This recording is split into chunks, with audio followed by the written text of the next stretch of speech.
மனக்கவலை மறந்திட நாம் இந்த 5வது பாடலை பாடி அம்மனை துதிக்க வேண்டும்.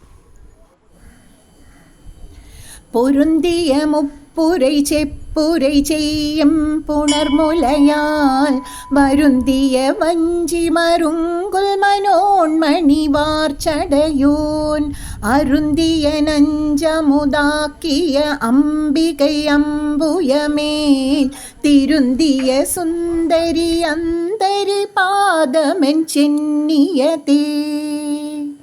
இனி இதன் விளக்கத்தை பார்க்கலாம். உலகப் பொருள்கள் எல்லாவற்றிலும் அம்பிகை நிறைந்து இருக்கிறாள்.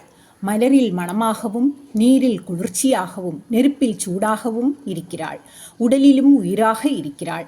அத்தகைய அபிராமி இவ்வுலகில் மட்டுமல்ல, மேலான பொருள்களிலும் எல்லாம் நிறைந்து இருக்கிறாள்.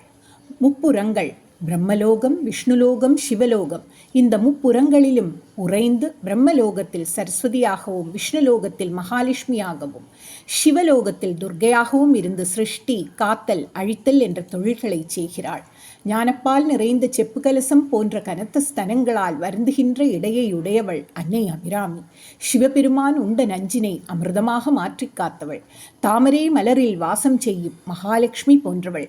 ஆகாயம் போல் எங்கும் பரந்துள்ள திருவடி கொண்டவள். அன்னையின் பாத கமலங்களை சிரசில் தாங்கிக் கொள்ள வேண்டும் என்று பட்டர் பாடுகிறார்.